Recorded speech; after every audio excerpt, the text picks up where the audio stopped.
face aux difficultés de la population qui ne peuvent satisfaire seuls à ses besoins physiologiques, face à la brutalité des policiers ces derniers jours, j'aimerais transmettre ce message au gouvernement congolais spécifiquement. Pour la première fois dans l'histoire de l'humanité, la nature nous rappelle la vraie valeur de l'interdépendance.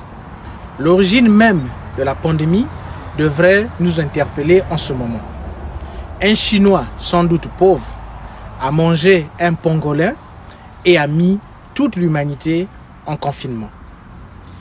Il est facile aujourd'hui pour un riche de respecter le confinement depuis le confort de sa villa luxueuse pleine de nourriture, un groupe électrogène automatique, sans oublier les bouteilles de vin et autres. Pendant ce temps, le Congolais pauvre dans sa maison doit passer des journées ensoleillées sans eau, sans électricité et sans nourriture. Mesdames et messieurs les membres du gouvernement, vous vous demandez peut-être pourquoi le Congolais pauvre ne respecte-t-il pas le confinement. Sachez que face à la chaleur et la faim, le Congolais pauvre se trouve dans une situation où il n'a plus rien à perdre. Plus rien à perdre parce que le choix est clair actuellement. Soit il reste à la maison et voit ses enfants mourir de faim, soit il sort pour chercher quelque chose à manger. Il contracte la maladie et met sa famille, son quartier, sa ville et tout le pays en danger. Si vous usez d'un peu d'empathie pour vous mettre à la place de ces gens, vous comprendrez qu'il est mieux pour beaucoup de Congolais aujourd'hui de mourir du coronavirus que de mourir de faim. Comprenez qu'il n'y a pas plus dangereux qu'un peuple qui n'a plus rien à perdre. Les violences policières ne serviront donc pas à grand-chose, sinon augmenter la colère du peuple et les pousser à la révolte. Contrairement aux pauvres, vous, les membres du gouvernement et certains responsables, vous avez quelque chose à perdre. Vous risquez de perdre non seulement vos vies, mais surtout vos biens, vos richesses, vos honneurs et j'en passe. Le coronavirus n'épargne personne. Vous vous sentez peut-être en sécurité dans vos villas, mais sachez que le pauvre est l'ami de votre cousin, l'oncle de votre garde-corps, la sœur de votre cousinier.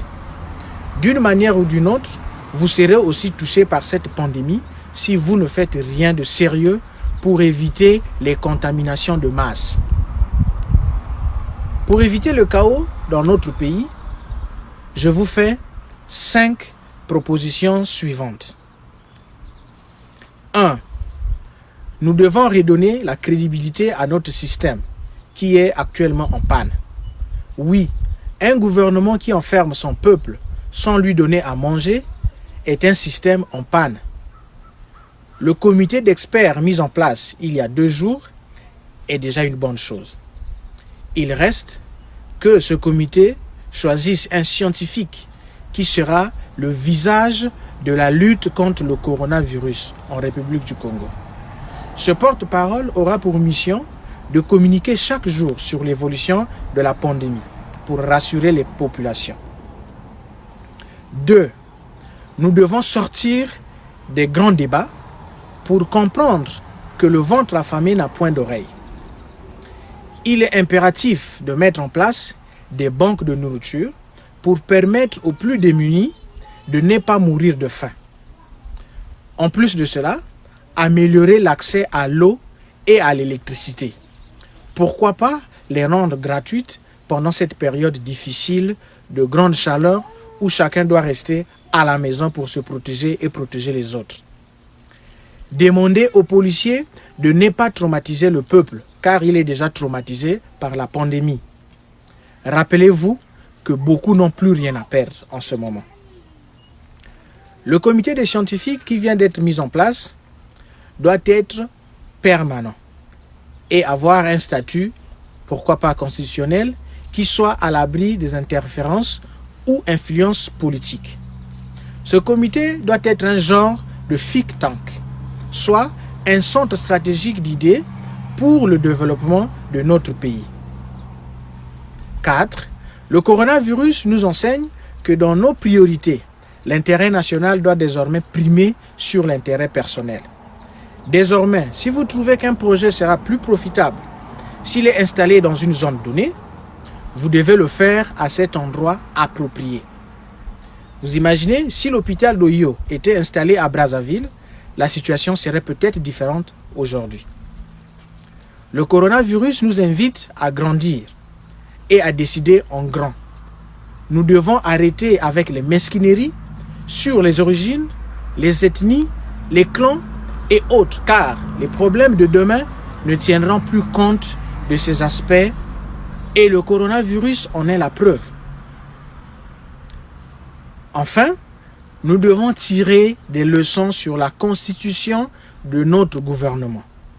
Le coronavirus est très hostile aujourd'hui aux personnes âgées. Mais notre gouvernement est malheureusement constitué avec un pourcentage très élevé des vieux.